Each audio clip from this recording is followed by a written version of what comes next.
بسم اللہ الرحمن الرحیم۔ السلام علیکم۔ یہ کتاب آپ کے لیے کاشان بصیرت کے یوٹیوب چینل کی جانب سے ریکارڈ کی جا رہی ہے۔ کتاب کا نام ہے بہشت۔ اب ہم کتاب کا پارٹ نمبر 28 پڑھیں گے، صفحہ نمبر 498۔ شروع کرتا ہوں اللہ کے نام سے جو بڑا مہربان اور نہایت رحم والا ہے۔ اے گروہ جن و انسان، اگر تم میں طاقت ہے کہ آسمان و زمین کے کناروں سے کہیں نکل سکو، کہ موت سے بچ جاؤ تو نکل جاؤ، مگر تم تو بغیر قوت کے نکل نہیں سکتے، پس تم خدا کی کس کس نعمت کو جھٹلاؤ گے۔ سورہ رحمان آیت نمبر 33 اور 34۔ یعنی جنات اور انسانوں سے کہا جا رہا ہے، کیا تمہاری طاقت ہے کہ زمین و آسمان کی حدود سے باہر نکل جاؤ؟ تم ایسا نہیں کر سکتے کیونکہ تم کو ایسی طاقت دی ہی نہیں گئی۔ یہ تمہاری کمزوری بھی تمہارے لیے ایک نعمت ہے۔ اگر تم ایسا کر سکتے تو دنیا والوں کو تباہ کر کے بھاگ جاتے۔ مظلوم لوگ تمہارا کیا بگاڑ سکتے ہیں اور تم سے انتقام کیسے لے سکتے ہیں؟ دوسرے، تم اس نظام شمسی سے نکل کر ایک منٹ زندہ نہ رہ سکتے ہیں کیونکہ تمہاری زندگی اسی نظام سے وابستہ ہے۔ حقیقت یہ ہے کہ تم بھاگ سکتے ہی نہیں۔ فصل الخطاب میں کہ اب تک تو بغیر اقتدار کا مطلب یہی سمجھا گیا کہ یہ تعلق محال بالحال کے طور پر ہے کہ یہ اقتدار تمہیں حاصل نہیں ہے، لہٰذا اطراف زمین و آسمان سے نکلنا تمہارے لیے ممکن نہیں ہے۔ لیکن اب کے اہل نظر اس کے معنی یہ سمجھنے لگے کہ قرآن نے کسی ایسے وقت کی خبر دی ہے جب انسان کو ایسے ذرائع مہیا ہو جائیں گے وہ اس زمین اور اس کے افلاک کی حدود سے باہر نکل جائے۔ ایسے ذرائع ہی کا سلطان کے لفظ کے ساتھ استثناء کیا گیا ہے۔ انستتم یعنی آیت مجید میں چیلنج ہے کہ اگر تمہارے بس میں ہے کہ میری باز پرس سے بچنے کے لیے تم آسمان و زمین کے اطراف سے نکل کر کہیں بھاگ سکتے ہو تو بے شک بھاگ جاؤ، لیکن تم یاد رکھو کہ ہرگز میری حکومت تو سلطنت سے بھاگ کر کہیں نہیں جا سکتے، کیونکہ تم جہاں بھی جاؤ گے وہاں میرا ہی ملک ہے۔ یعنی تم میری گرفت سے ہرگز نہ بچ سکو گے کیونکہ تمہارے پاس وہ طاقت و ہمت نہیں جو تم کو میری گرفت اور باز پرس سے بچا سکے۔ اس لیے میں خالق ہوں اور تم مخلوق ہو، لہٰذا میری نافرمانیوں سے باز آ جاؤ۔ قدرت خدا سے کب تک فرار کر سکتے ہو؟ اس آیت سے قبل اللہ تعالیٰ نے فرمایا ہے کہ اے جن و انس، ہم نے بہت جلد قصد کر لیا کہ تم سے عنقریب حساب لیں اور تمہارے اعمال کے مطابق جزا و سزا دیں۔ سنفرغ لکم، جس طرح ہم مومنین سے تمام حساب و کتاب لے کر ان کی جزا دیں گے، اسی طرح کافروں اور مشرکوں سے حساب لے کر ان کو سزا دیں گے۔ اس آیت میں اللہ تعالیٰ کی قدرت اور طاقت کو بیان کیا گیا ہے اور بتایا گیا ہے کہ انسان تو کچھ طاقت بھی نہیں رکھتا، اس کے پاس جو کچھ بھی ہے اللہ تعالیٰ کی عطا ہے۔ اس کے علاوہ انسان اور جن دونوں مخلوقات بالکل کمزور و ناتواں ہیں۔ مشر اشر سے جس کا معنی ہے جہاد اور گروہ، جس کا معنی ہے جماعت اور گروہ، یعنی اے جن و انس کا گروہ۔ تو اگر تم ایسا کر سکتے ہو کہ اطراف آسمان و زمین کے اندر سے گزر جاؤ تو گزرو۔ زمین میں قدرت کی بے شمار نشانیاں ہیں۔ اللہ تعالیٰ قرآن مجید میں ارشاد فرماتا ہے کہ زمین میں قدرت کی بے شمار نشانیاں ہیں، جمادات کو دیکھو کیا کیا چیزیں اس نے بنائی ہیں، رنگ برنگ کے پتھر، قسم قسم کی دھاتیں، سر بقلب پہاڑ، نباتات میں سینکڑوں قسم کے اونچے نیچے درخت، جن میں بعض پھل والے ہیں بعض بے پھل والے، پھر طرح طرح کی پھلواریاں اپنی خوشبو سے فضا کو معطر بنا رہی ہیں۔ قسم قسم کی گھاس آنکھوں کو کیسی بھلی لگتی ہے۔ غرض بے شمار قدرت کی نشانیاں ہیں، مگر ان کے لیے دل کی آنکھیں کھلی ہوئی ہوں۔ جو عقل کے اندھے نہیں، ان سب باتوں کو چھوڑو، انسان صرف اپنے آپ ہی پر غور کرے کہ قدرت نے اس کو کیسے کیسے کمالات سے آراستہ کیا ہے، متضاد قوتوں کا مرکز بنایا ہے، وہ بے شمار جذبات کا مخزن ہے، ہزاروں خواہشوں کا مالک ہے، بہت سے علوم و فنون کا سمندر ہے۔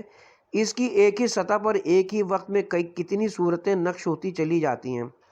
کبھی تو شیطانی روپ دھارتا ہے، کبھی فرشتہ سا نظر آتا ہے، کبھی بہادر، کبھی بزدل، کبھی بخیل ہے، کبھی سخی، کبھی شقی ہے، کبھی سعید، کبھی ظالم ہے، کبھی مظلوم۔ سوچو تو کیسی قدرت والا ہے اس کا خالق، مگر انسان ہے کہ ان سربستہ رازوں کی طرف متوجہ ہی نہیں ہوگا۔ اسے اپنے لا یعنی مشاغل سے فرصتی کہاں ہے کہ ان گہری باتوں پر غور کرے۔ پھر فرمایا ہماری نشانیوں میں سے ایک یہ کہ ہم نے تمہاری رزق رسائی کا جو وعدہ کیا تھا وہ آسمان سے پانی برسا کر پورا کر رہے ہیں۔ تم ہم سے غافل ہو، ہم تم سے غافل نہیں۔ پانی برسا کر تمہارے لیے زمین سے غلہ اگاتے ہیں۔ اگر ہم ایسا نہ کریں تو تم کیسے زندہ رہ سکتے ہو؟ صرف اللہ ہی تو ہے جو درختوں میں تمہارے لیے کھانے کو مختلف ذائقوں کے پھل پیدا کرتا ہے۔ انہی درختوں کے اجزاء سے تمہاری بے شمار بیماریوں کا علاج ہوتا ہے، تمہاری زندگی کی ہزارہ ضرورتیں پوری ہوتی ہیں۔ کیا اس پر تم ہمارے شکر گزار نہ ہوگے؟ کیا اس پر بھی تم اپنا معبود نہیں مانو گے؟ خدا کی قدرت لا تنفذون الا بسلطان، مگر تم بغیر قوت کے چل نہیں سکتے۔ سلطان کے کئی معنی ذکر ہوئے ہیں، ان میں سے ایک قوت و طاقت ہے۔ کوئی بھی نکل جانے کی قوت نہیں رکھتا مگر جب تک اللہ تعالیٰ کی اجازت اور توفیق شامل حال نہ ہو۔ بعض علماء نے فرمایا سلطان میں تنوین عوض ہے، مضاف الیہ محذوب کے یہ متکلم ہے، یعنی تنفذون الا بسلطان، تم خدا کی قدرت کے بغیر نکل نہیں سکتے۔ ہم سب تو سر سے پاؤں تک کمزور ہیں، جیسا کہ مولا کائنات اپنے رب سے مناجات کرتے ہوئے کہتے ہیں، اے میرے مولا و آقا، تو طاقتور ترین ہے اور میں کمزور تر ہوں، کمزور پر طاقتور ہی رحم کر سکتا ہے۔ اے میرے مولا، تو قادر ہے اور میں عاجز، قادر کے سوا رحم کرنے کے قابل کون ہے؟ اے وہ جو اپنے آپ کو مولا کائنات کا محب سمجھتا ہے، کیا آپ نے مولا علی کی معرفت سے سبق حاصل کیا ہے؟ کیا اپنے آقا کے انداز دعا اور اخلاص کامل سے کچھ تربیت حاصل کی ہے؟ چنانچہ ارشاد خداوندی ہے، اللہ نے ایک مثال دی کہ ایک بندہ غلام ہے جو کچھ بھی اختیار نہیں رکھتا ہے۔ مطلب یہ کہ خدا اور بندے کا مقابلہ، کیا بندہ مجبور محض بے بساط، خدا مالک کل، تم دونوں کو مقابلہ میں کیسے لا سکتے ہو؟ کہاں خالق کہاں مخلوق، بادشاہوں وغیرہ سے اس کی مثال دینا تمہاری حماقت ہے۔ لیکن اکثر لوگ اس فرق کو سمجھتے ہی نہیں، جو منہ میں آتا ہے کہہ دیتے ہیں۔ تقدیر الہی سے مقابلہ تو نہیں کیا جا سکتا۔ اس آیہ مجیدہ کے بارے میں بعض مفسرین نے کہا کہ یہ دنیا سے متعلق ہے، اور بعض نے کہا کہ آخرت کے ساتھ اس کا تعلق ہے، اور ہر ایک نے اس کی مختلف وجوہات بیان کی ہیں۔ جنہوں نے اس آیت کو دنیا کے ساتھ مختص کیا ہے، ان کا کہنا ہے کہ اللہ تعالیٰ فرماتا ہے، اے گروہ جن و انس، کہ تم اگر کسی مشکل میں پھنس جاؤ تو کیا اللہ کی مرضی اور مدد کے بغیر اس سے نکل سکتے ہو؟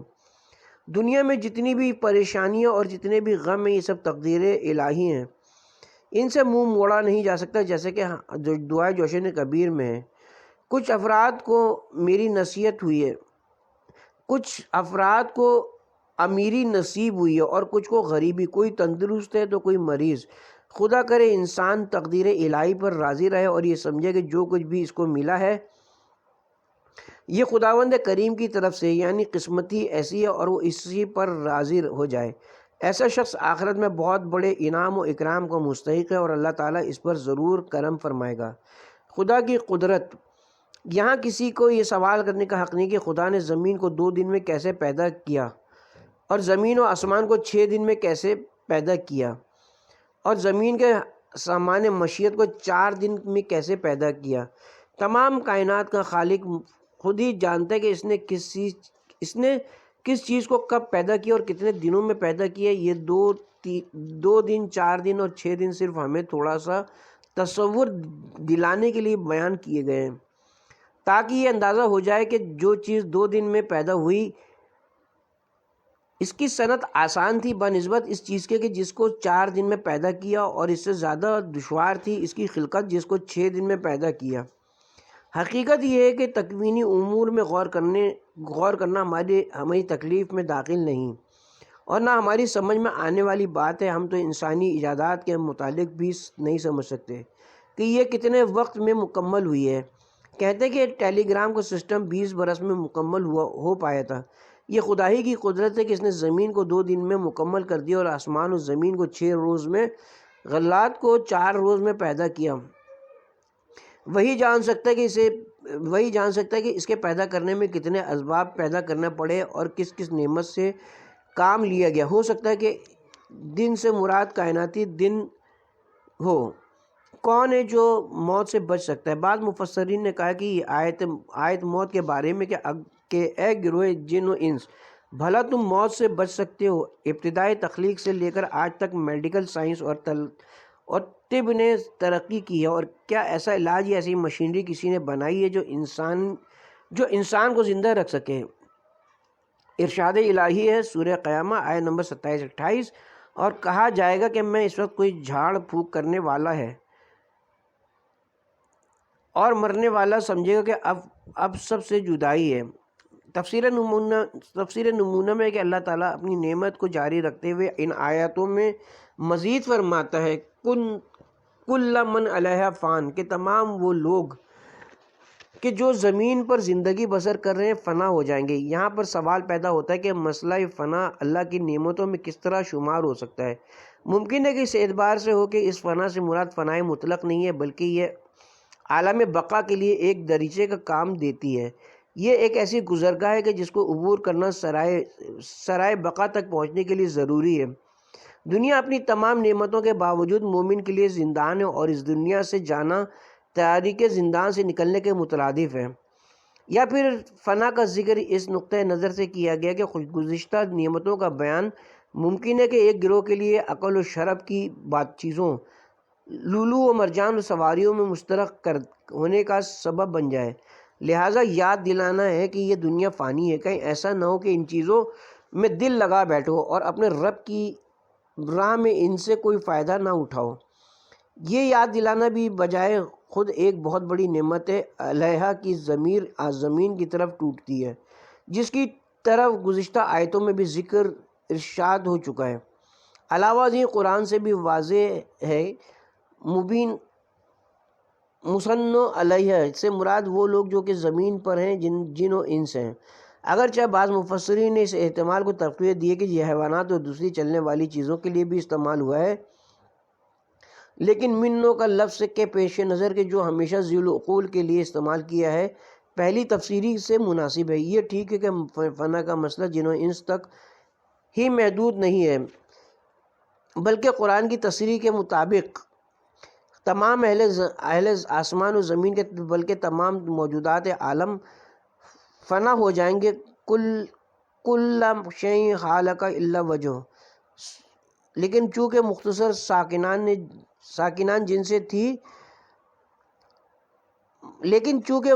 گفتگو ساکنان جن سے تھی، لہٰذا صرف انہی کو پیش کر دیا گیا۔ اس کے بعد والی آیت میں مزید فرماتا ہے وَيَبْقَى وَجْهُ رَبِّكَ ذُو الْجَلَالِ وَالْإِكْرَامِ، کہ صرف تیرے پروردگار کی ذات ذوالجلال و اکرام باقی رہ جائے گی۔ لغت کے اعتبار سے وجہ کے معنی چہرے کے ہیں۔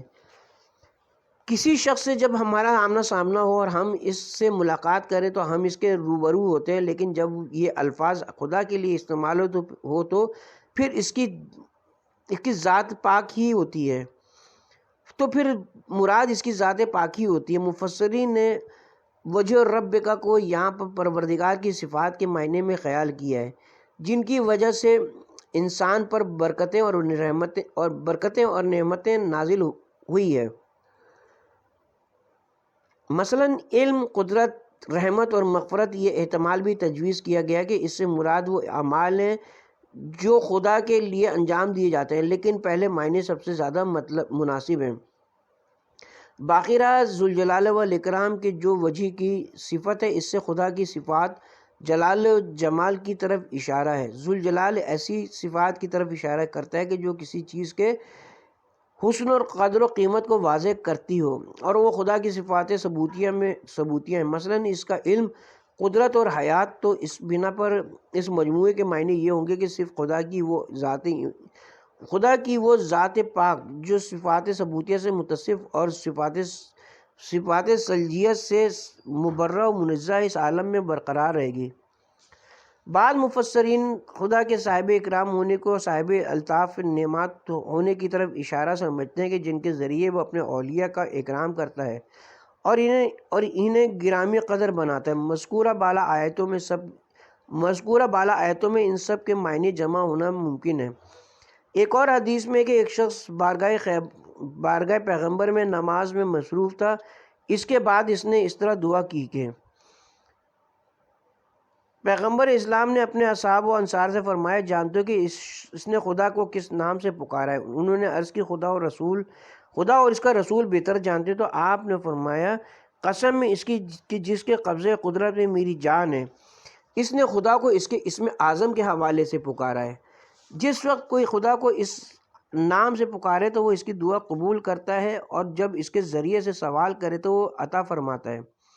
سلطان محمود غزنوی کا اپنے جواہرات سے وداع کرنا۔ تاریخ میں لکھا کہ سلطان محمود غزنوی جو کہ مشہور ترین بادشاہ تھا، اس کے پاس جتنی دولت اور مادی وسائل تھے شاید کسی اور حکمران کو نصیب ہو۔ اس کے پاس نایاب ترین ہیرے جواہرات کا بہت بڑا ذخیرہ موجود تھا کہ جب بھی ہندوستان کے سفر پر جاتا تھا بتوں کو توڑ کر قیمتی ترین ہیرے اپنے ساتھ لے جاتا تھا۔ جب اس کی موت کا وقت قریب آیا، 3 رات قبل ڈاکٹروں نے اس کو اطلاع دی کہ اب اس کا علاج ناممکن ہے اور وہ موت کے سوا کوئی چارہ نہیں ہے۔ اس نے حکم دیا کہ اس کے پاس جواہرات لائے جائیں۔ چنانچہ تمام ہیرے جواہرات اس کے سامنے لا گئے۔ ان ہیروں کو دیکھتا رہا اور حسرت کے آنسو بہاتا جاتا تھا۔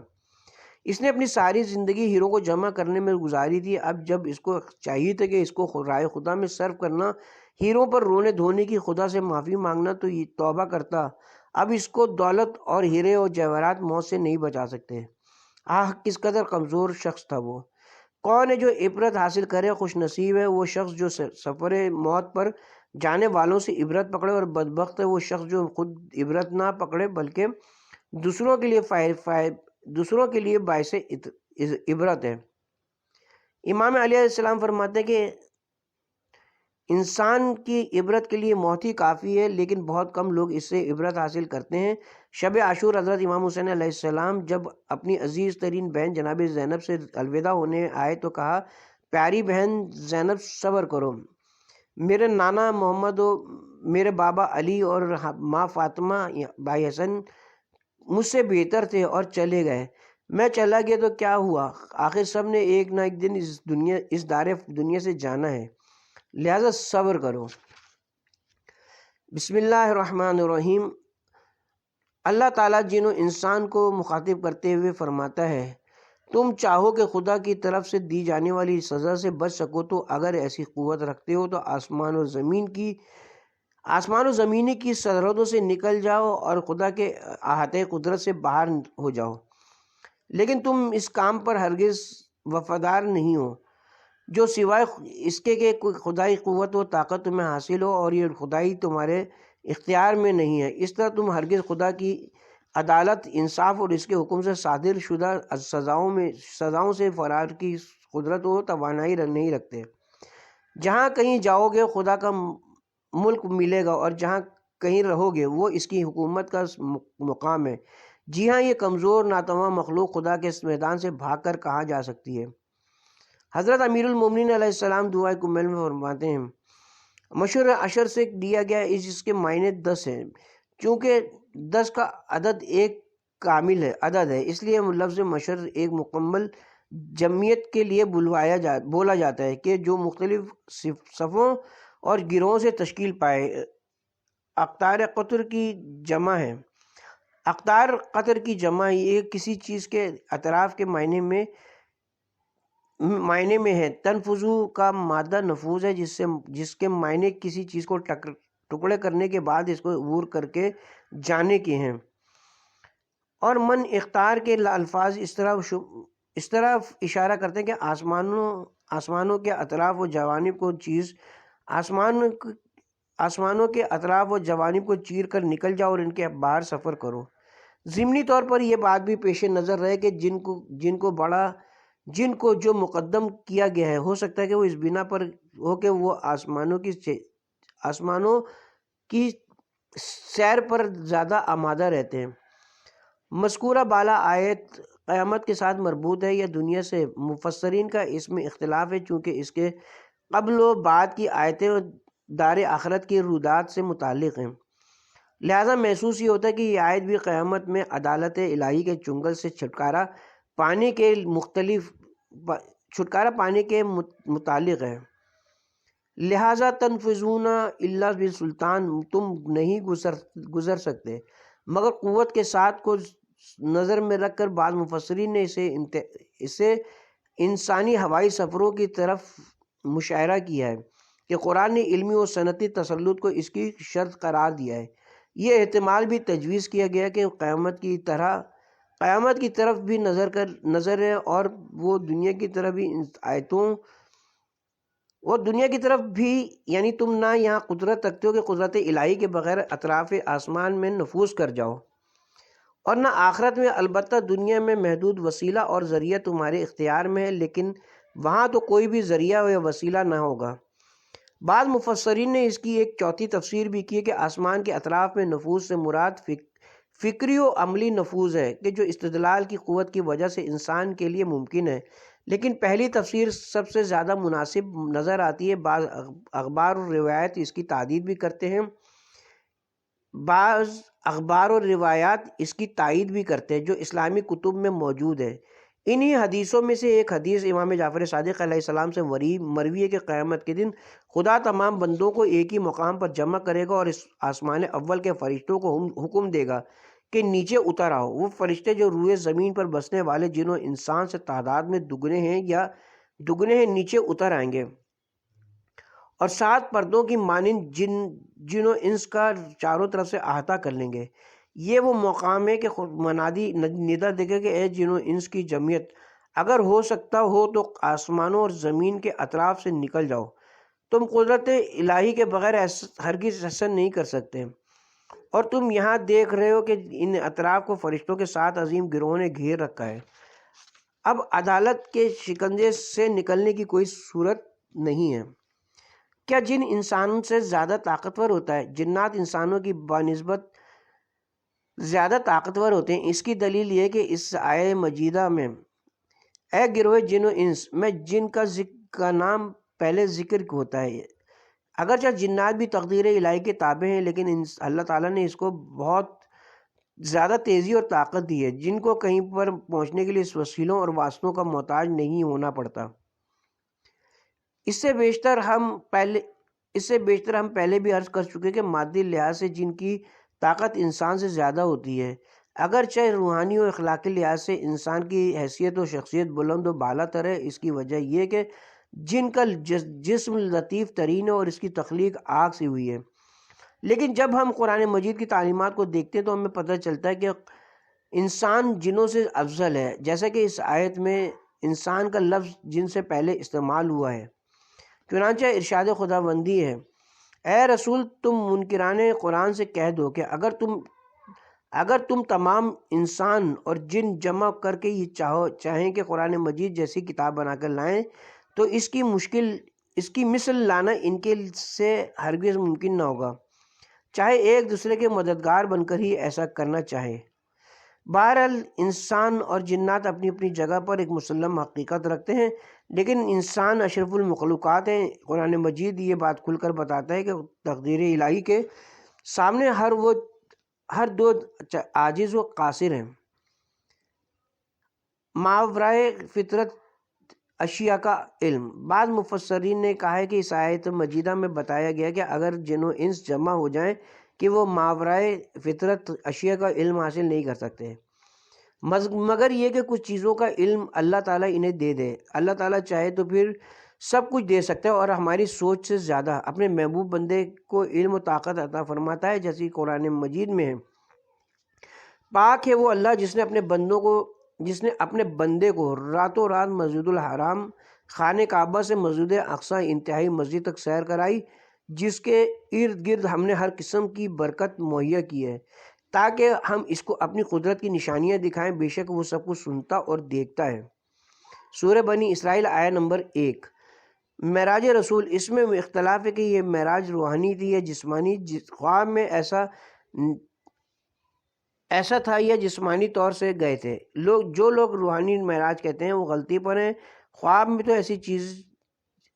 میں تو ایسی عجیب چیزیں ایک عام آدمی کو بھی نظر آ سکتی ہیں۔ رسول کا کیا ذکر کرنا ہے؟ دوسرے اگر روحانی معراج ہوتی تو اس اہتمام سے اس کا ذکر نہ کیا جاتا کہ شروع ہی میں سبحان الذی کہہ کر اپنی عظمت و جلالت کا اظہار فرمایا، پھر لفظ ابدا کا ذکر کرتا ہے۔ عبد کا اطلاق جسم اور روح دونوں پر ہوتا ہے، نہ صرف روح پر۔ اس سے بھی معلوم ہوا کہ عبدیت کا مرتبہ رسالت و نبوت دونوں سے بلند تر ہے۔ اس کا ثبوت یہ کہ کلمہ طیبہ میں رسالت کے پہلے عبدیت کی گواہی دی جاتی ہے، اشہد ان محمد الرسول اللہ۔ معراج رات کو ہوئی، جس کا سبب یہ تھا کہ لوگوں کے ایمان کا اندازہ کیا جائے۔ چنانچہ جب حضور نے معراج سے واپس آ کر لوگوں سے یہ ذکر کیا کہ کفار و مشرقین نے بڑا مذاق اڑایا، بلکہ بہت سے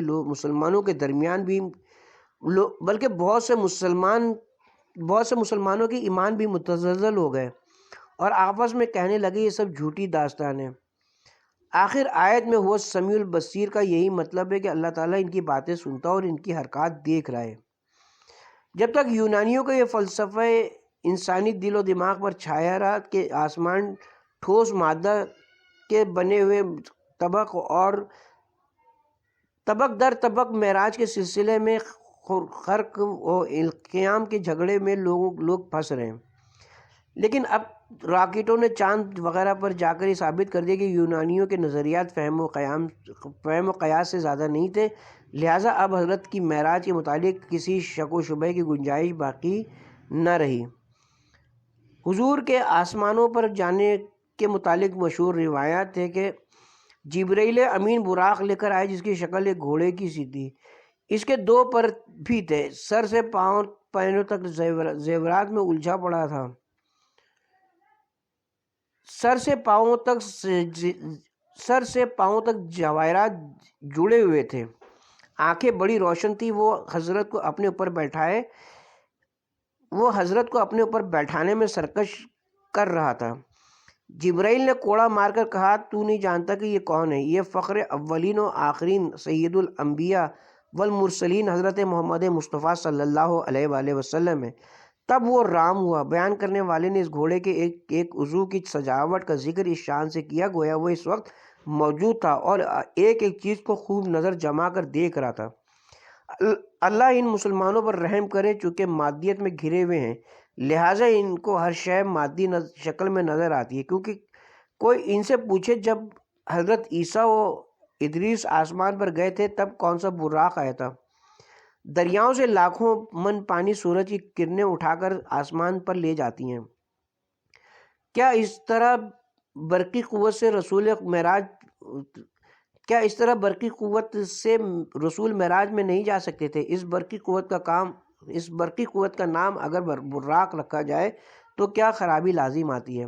انسان کے قبضے میں جو برقی طاقت ہے وہ سمندر میں ڈوبے ہوئے لاکھوں من وزنی جہازوں کو سمندر سے نکال کر سطح سمندر پر لے آتی ہے، تو اللہ کی بھیجی ہوئی برقی قوت سے کیا رسول اوپر نہیں جا سکتے؟ حضور کائنات دو عالم خود مجسم نور تھے، ان کو ایسے وسائل کی کیا ضرورت تھی؟ صرف ارادہ الہی ان کے لیے کافی تھا۔ معراج رات میں ہوئی تھی، اس وقت براق کو شکل و صورت تو اس تفصیل سے دیکھنے والا کون تھا؟ سب پڑے سو رہے تھے، کسی کو خبر نہ ہوئی کہ حضرت کب گئے۔ جب صبح کو حضور نے بیان کیا تب لوگوں کو پتہ چلا۔ مسجد اقصیٰ کیا ہے؟ مسلمانوں کے ایک گروہ کا عقیدہ یہ کہ اس سے مراد وہی مسجد اقصیٰ جو زروع زمین پر موجود ہے۔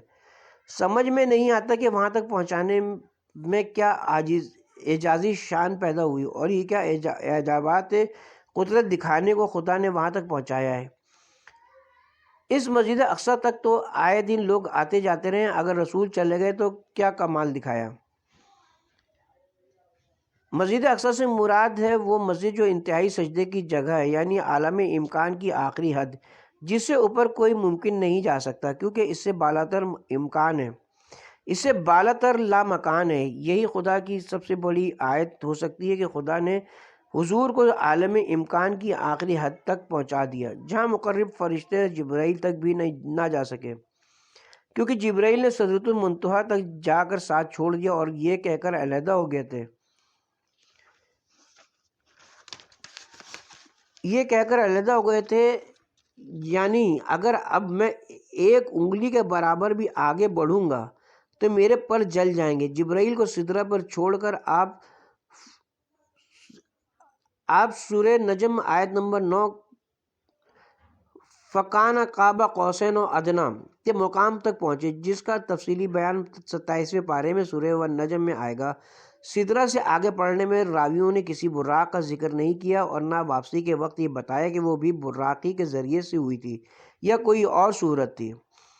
حقیقت یہ کہ ایک عالم میں امکان ہے، ایک عالم نور ہے۔ رسول عالم نور کی مخلوق تھے جہاں وقت، جگہ اور جہات کا سوال ہی پیدا نہیں ہوتا۔ خدا نے چاہا کہ اپنے حبیب کو تمام عالم امکان کی سیر کرائے اور اس کی حد آخر دکھائے جو عالم نور سے ملی ہوئی ہے، اور جہاں قدرت الہی کے کرشمے عالم امکان سے کہیں زیادہ ہیں۔ وہ فرماتا ہے کہ تاکہ ہم اس کو اپنی آیات دکھا دیں، نہ کہ اپنے آپ کو دکھا دیں، اور یہ بھی فرماتے ہیں کہ ہم نے اس مسجد اقصی کو اپنی برکت سے پر بنا رکھا ہے۔